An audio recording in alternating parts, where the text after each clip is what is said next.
Hello, I've just finished recording a podcast for some of my students who are doing an assignment on how to analyse and interpret mythology. And I thought the ideas that I'd included there might be of interest to other people. So this is sort of a revision of the same podcast without the essay-related waffle included for other people. There are a whole variety of ways of understanding mythology, which have developed over the years. Anthropologists, psychologists, sociologists, various other people have all chipped in with their two pennyworth worth on how to understand the nature of mythology, taking from the original Greek mythos, sacred story, holy stories. It can be expanded into broader forms of storytelling, things that are not sacred but are legends, folk tales, fairy tales, that sort of thing, which have a significance, even if that significance isn't a spiritual or religious significance. I think my approach is informed by the fact that I do tell stories, and that there is that gives you, I think, an added insight, a slightly different approach. If you're coming at it from a very dry academic point of view, you see stories, mythology, legends, myths in one particular way, one particular science. If you actually tell the stories, if you live them, they become part of your life. It changes how you understand stories, and that, I think, is worth thinking about in and of itself. But just to go over some of the major approaches, I'm not going to try and cover everything because we'll be here till Christmas and we'll die of boredom. But to cover some of the more common approaches, these are the ones that I covered with my students anyway. I've got some high-tech aids here, as you can see. One of the commonest approaches is to look at these things allegorically.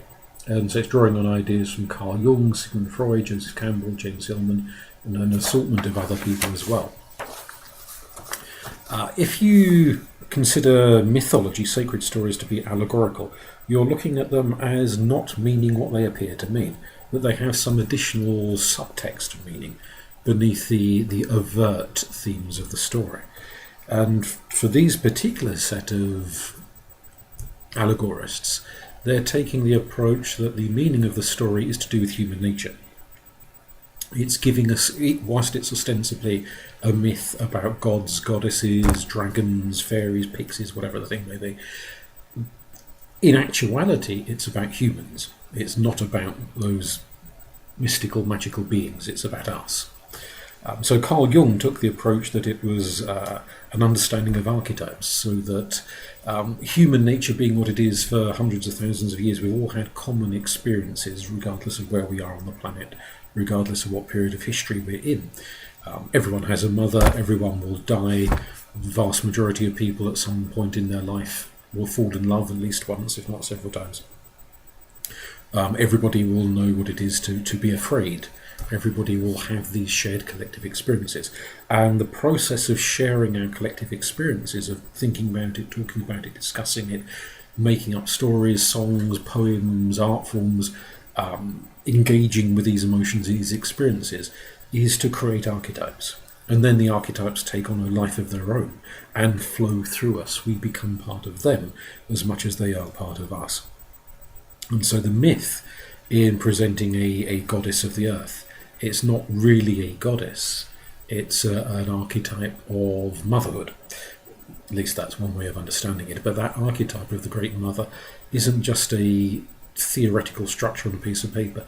She is a living, autonomous presence, that's like a whale swimming in the ocean of human consciousness. Freud took the approach that principally mythology was reflecting family dynamics, family relationships. His big obsession was the parent-child relationship, especially mothers. Other psychotherapists that came after him, inspired by him, people like Alfred Adler, expanded beyond that narrow range of parent-child to think about sibling relationships. And you could equally think about aunts and uncles and nephews and nieces and grandparents and cousins and everything else.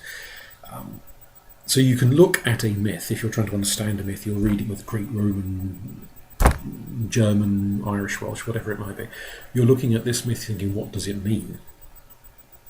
At one level, you could look at it as an account of family experiences in that particular culture, how they perceive motherhood, fatherhood, being a child, the experience of pulling away from a parent, of loving a parent, hating a parent, all that kind of thing.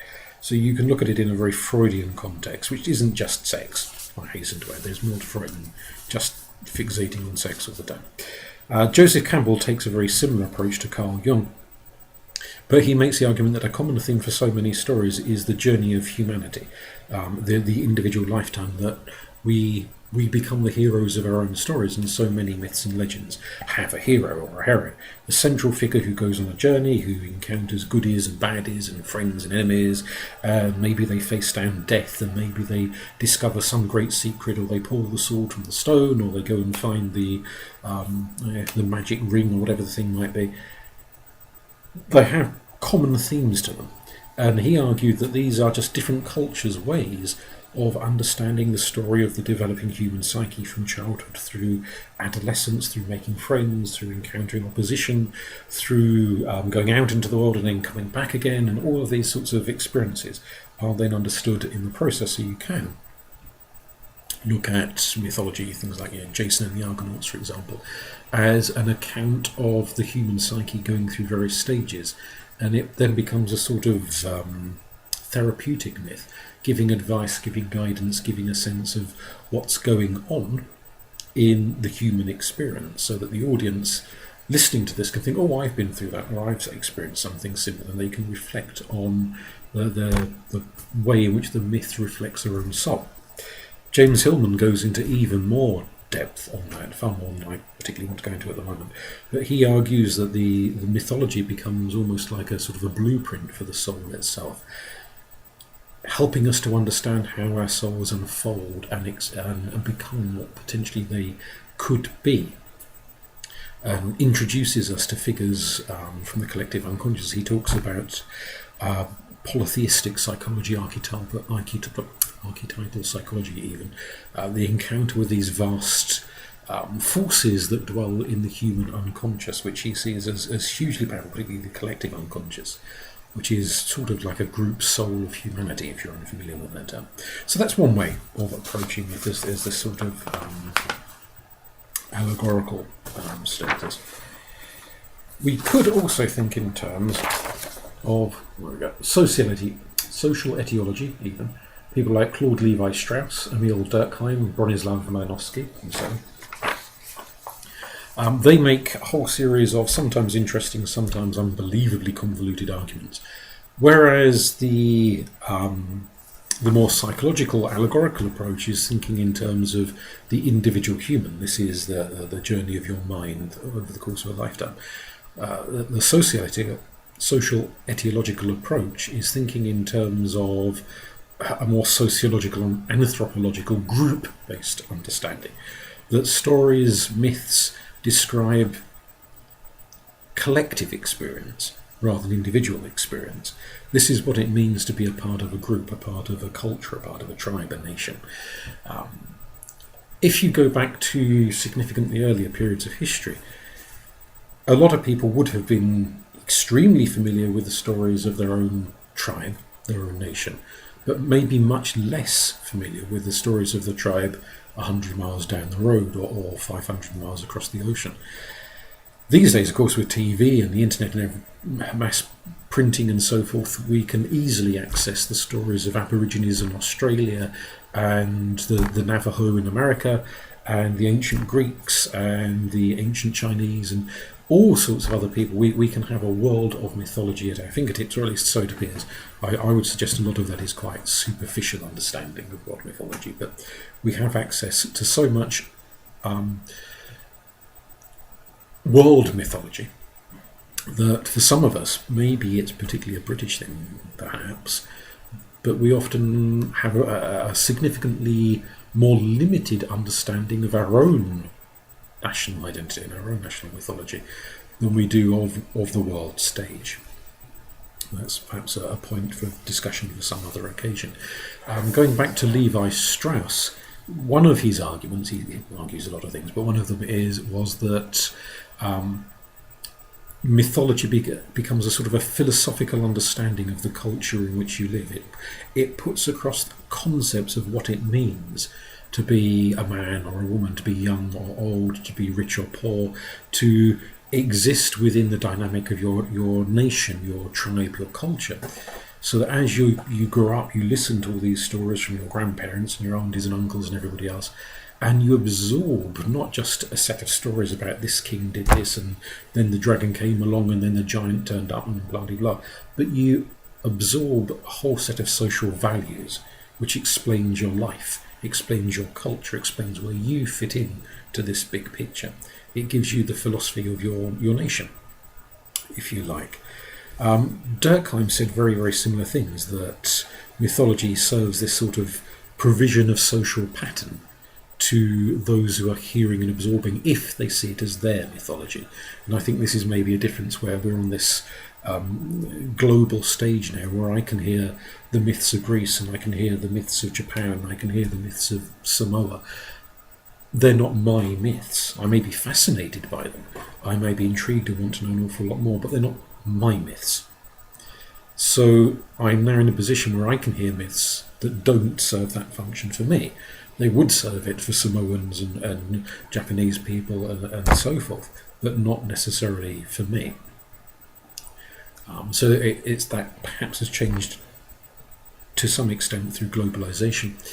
But nonetheless, we have a sense of mythology serving that role, giving us a culture to adapt in. And for a lot of pagans, they're drawn to a particular culture. They're fascinated by Egypt or Rome or the ancient Germanic tribes or whoever it may be. And even if they weren't born in that part of the world or born to that ethnic group, nonetheless, that's the culture that draws them. And therefore, they embrace a mythology as their own. Which is an interesting one, because you're not necessarily growing up with it. It may be you get to the age of 20, 30, 40, 50, then you embrace that mythology. So you've had something else before then, and you gradually move into something new, and that's an interesting dynamic as somebody absorbs a new set of stories, or at least as much of those stories as they can lay hands to, given that the entire body of mythology of any given culture is very seldom available these days. Malinowski, an intriguing character, rather a difficult character from all accounts, he put forward a lot of ideas, but one of them that's particularly interesting is his argument that mythology quite often can serve the role of justifying why something has to be done. A lot of mythology is about, why we dress this way, why we eat that food, this kind of day-to-day social stuff. But things that are challengeable and changeable.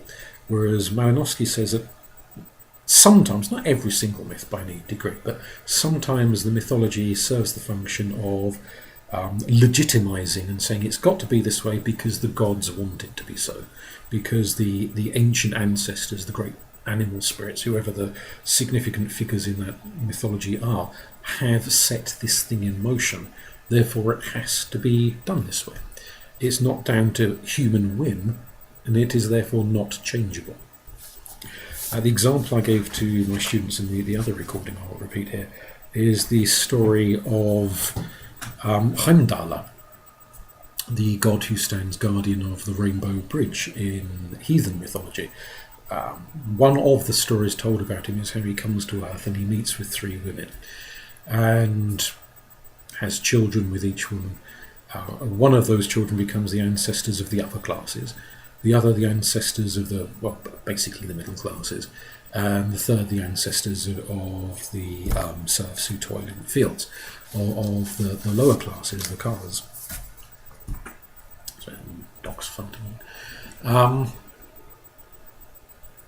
If you take that religiously, shall we say, literally, you have a genuine conviction in your heart that Heimdall really did turn up at some point in the distant past and set that social pattern in motion, whether literally by fathering children or you take it as metaphorically, but you still have the notion that he set that social strata in place, then if you are a bit of a socialist or whatever, and you want to upheave the social order, that kind of puts you in the position of sort of a blasphemer, someone who is going against the will of the gods, or at least the will of Heimdall, of one of the gods.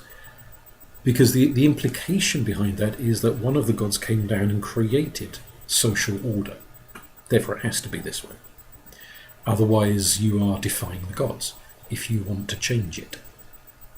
For Malinowski, that's maybe a cynical ploy that storytelling is used as a political tool to serve the purposes of the social authorities, to legitimise their institutions, and to discourage people from trying to change them.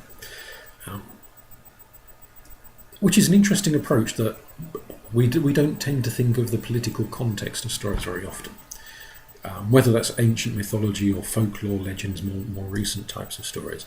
But there is an element of politics, not partisan politics, but the politics of how society works in pretty much all stories. And arguably some of these stories legitimise certain groups and occasionally may disenfranchise other groups in the process. So you can reflect on myths as to what they say about human social institutions, and is that a message you wholly support, or do you think that maybe that message was introduced to serve the interests of some group and you're not wholly comfortable with that introduction? Then we can move on to the ritualist argument, people like Robert Graves and Edmund Leach.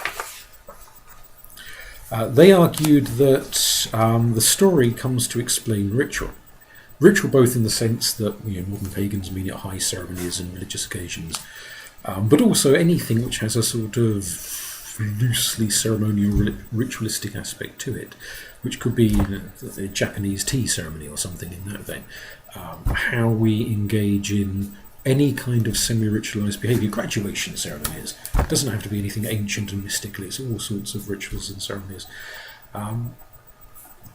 Interestingly, they both come with this sort of argument that often the ceremony comes first, the ritual comes first, and then the story is developed later to explain the ritual, rather than the other way around.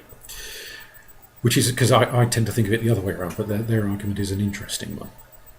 So an example I gave to my students in the other recording, which I'll repeat here, there's a lovely little kind of anecdote, it's not really a story, it's an anecdote, told of the guru's cat.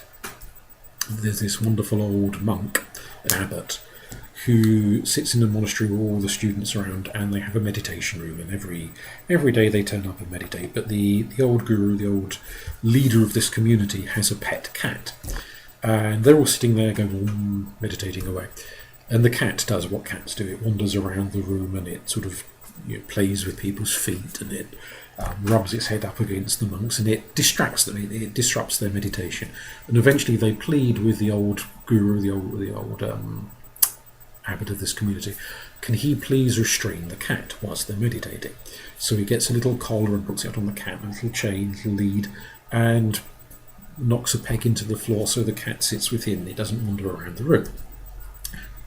One day the old man dies and they miss him, and they to honour his memory they keep the cat going, look after the cat, and the new guru inherits the cat. And then one day, obviously, eventually the cat itself dies, and so they get another cat, which is pegged up, and this tradition goes on generation after generation after generation, and 500 years down the line, in this community, whenever they're meditating in the room, there has to be a cat pegged to a little hook in the centre whilst everyone meditates around the cat. And no one's got a clue why. And they all come up with these mad, crazy stories to try and justify why there's a cat, and it symbolises this and it represents that, and a million one crackers stories, because none of them can remember the original wise old man with his pet cat, which was annoying people. And that's sort of the kind of Graves Leach element, that people do things and they forget why they do them, and at some point down the line they sit there and think, well, why do we do this? And that's when they come up with stories, kind of backstories, to try and think, we must do this because of this reason. And it's very rarely the right reason. It's just a dreamed up reason to justify something that's been knocking around in this sort of slightly unthinking, habitual way that humans are very prone to acting in. I quite like that argument. There's the proto-scientific argument. People like Max Muller and more recently Richard Dawkins, who echoes a lot of Muller's ideas on this one, that early communities didn't have the scientific understanding of things we have these days.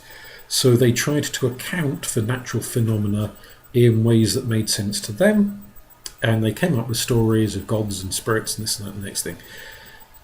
And so you get stories which are an attempt to describe things which these days we would describe in more scientific terms. So to use examples that thunder is caused by Thor banging his hammer Mjolnir against an anvil, and the sparks that come off the anvil when he does it are the lightning bolts.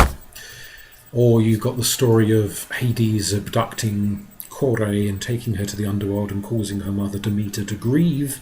Demeter, the earth goddess, when she grieves, the earth goes fallow, and eventually an arrangement is made where her daughter is allowed back up to visit her mother for a few months each year, and her mother is happy. When she returns to her husband in the underworld, her mother is unhappy, and that is arguably an account of seasonal change. When Demeter is happy, that's spring and summer, and the earth is fruitful, and the flowers grow, and the fruit on the trees, and the crops in the fields. And when her daughter goes back down into the underworld and she is grieving, the earth goes fallow, that's winter. So people like Muller and so on will say, well, these days we would explain the changes of the seasons and thunder and lightning and rain and so on and so forth with scientific explanations. Back a couple of few thousand years ago, they didn't have that science, so they came up with these explanations.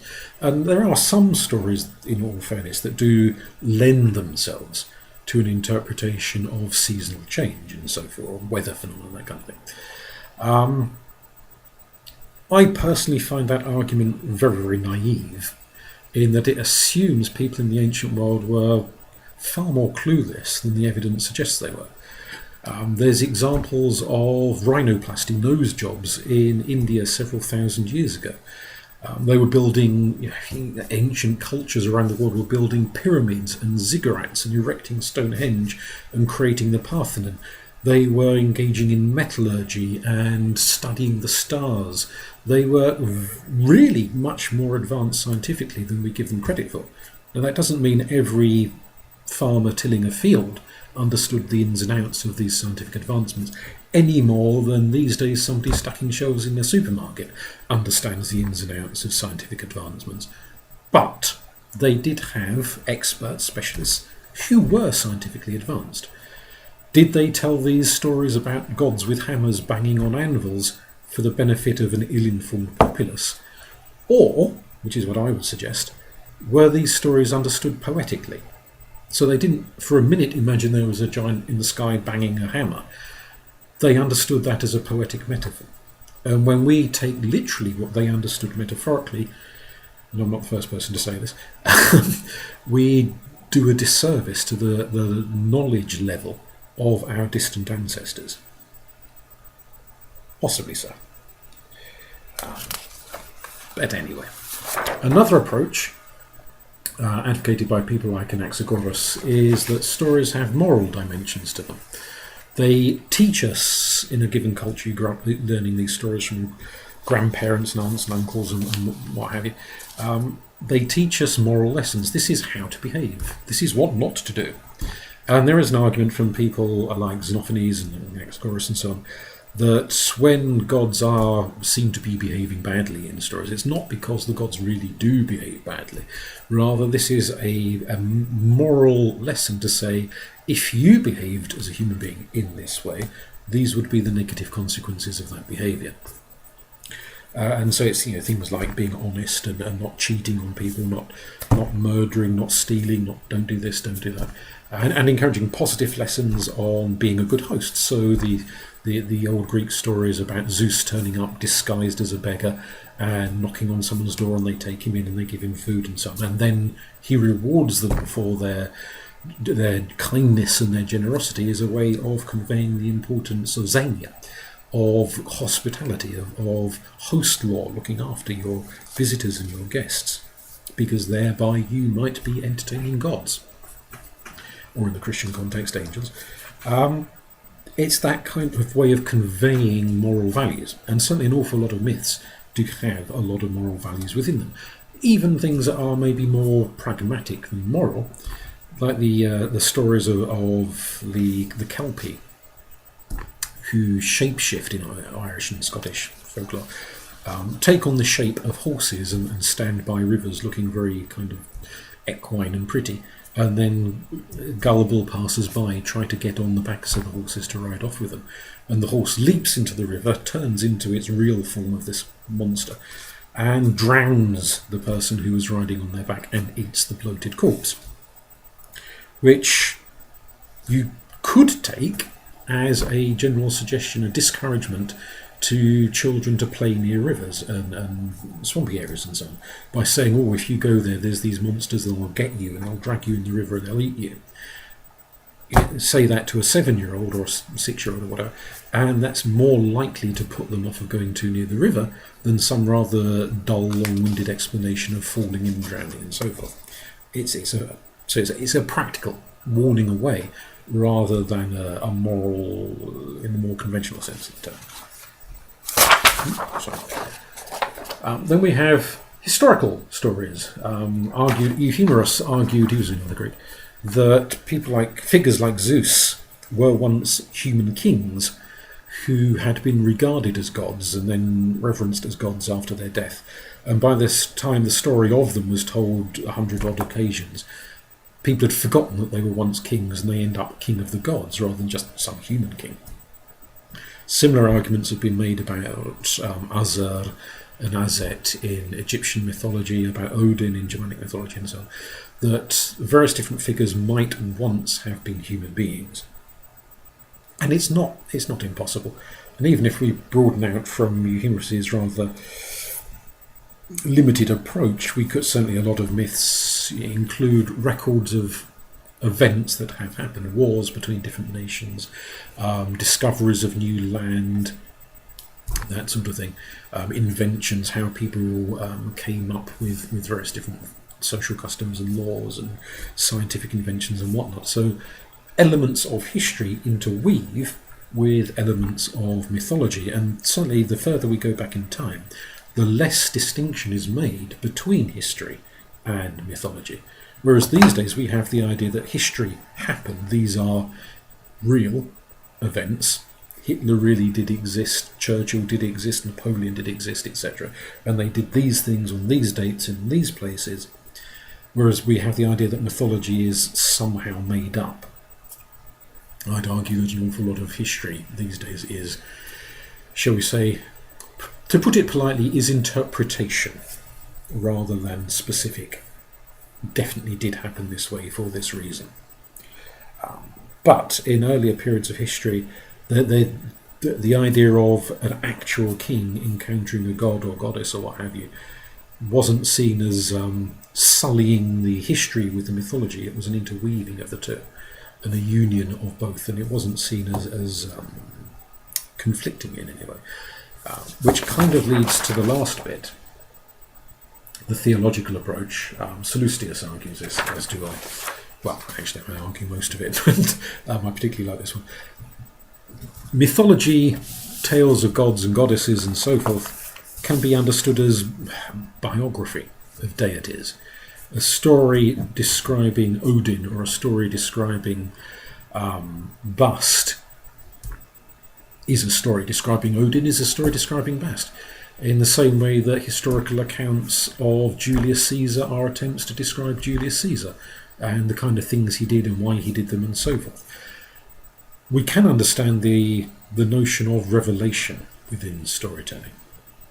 At some point in the past, Odin, Bast, was Azar, whoever you want to think of, Lugus, in a dream, in a vision, in a mystical experience of some shape, form or other, came down and encountered 1, 2, 3, 1,000 human beings and conveyed something to them in the form of visions and dreams.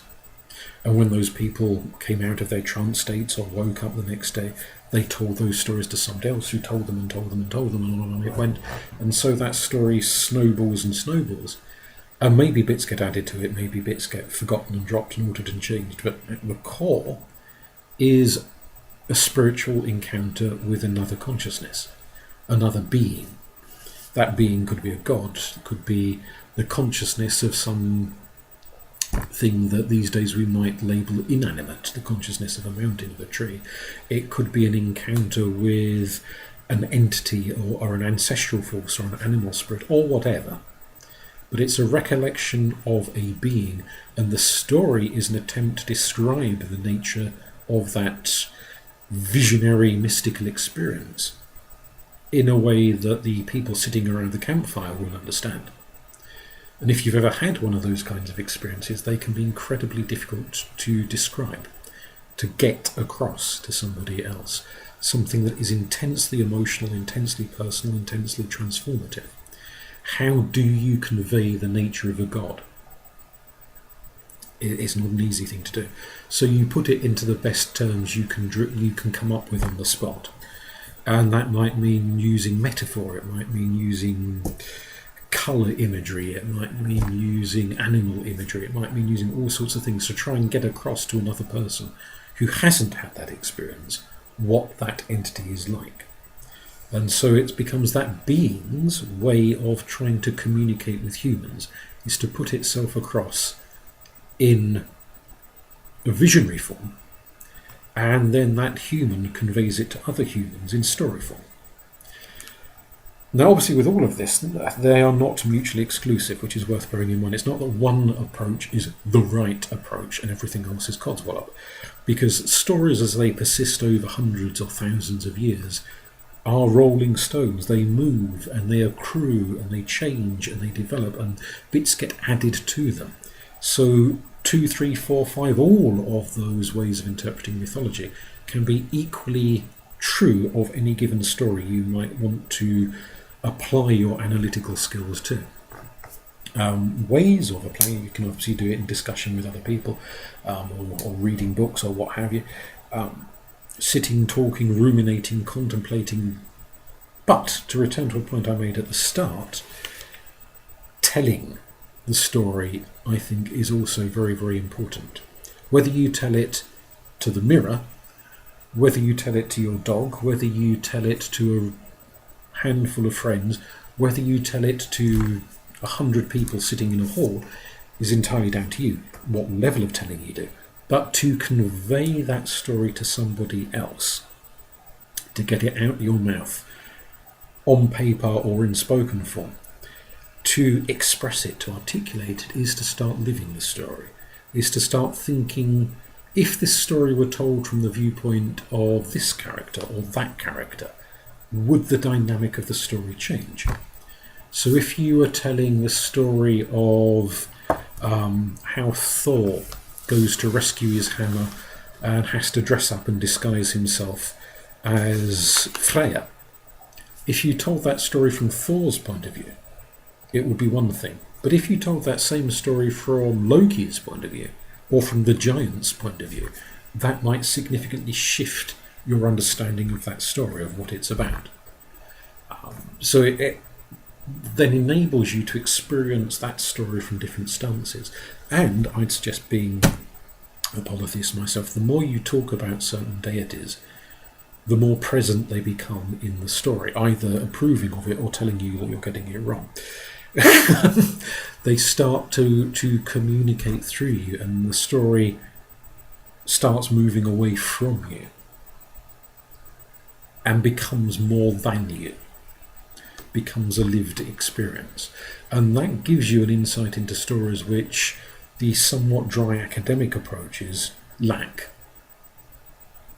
And that, you could say, is a peculiarly polytheist, perhaps, approach, although you could do it equally well as a monotheist, maybe, to stories, in that it enables you to engage in a visceral, emotional, spiritual way with that tale, to live through it. There's a geographical element to a lot of stories as well. I would argue that they are set in, well, some of them at least, are set in particular places, and maybe going to those places where they still exist and haven't been covered in car parks and supermarkets enables you to experience those stories in a different way, to see the landscape where that particular story happened, to visit the cave where that god is meant to have been born, or that hero died, or whatever it might be, to engage with the land itself, and that the land talks to you both as it is now and as you might imagine it to have been several thousand years ago when those stories were first being told. Doing that will give you insights into stories. There are other issues we could talk about if we were suffering from insomnia and wanted to bore each other to death. You can think about stories from socialist points of view, feminist points of view, civil rights points of views, different kind of angles, different approaches, and what does this say about gender, what does it say about race, what does it say about sexuality, what does it say about social class. You can drown in identity politics, which I really don't recommend doing because it's unbelievably tedious. But you can think about different angles as well, although my concern is that you can get so het up with a particular political stance that you can forget that there is any other stance out there to view the story from. And stories, particularly big stories, need to be seen from a number of different angles at once, not just kind of come at from one slant, forgetting all others. So it's that experience, and there is the degree to which you as a storyteller can be either a cipher, you're just a mouth speaking the words, but you can also be present in the story.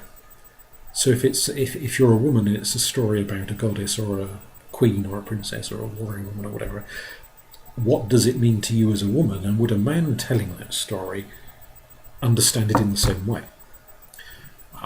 That kind of thing. So you can kind of think, well, what does this story actually mean to me? How do I, as whatever sort of a person it is that I am, relate to this story?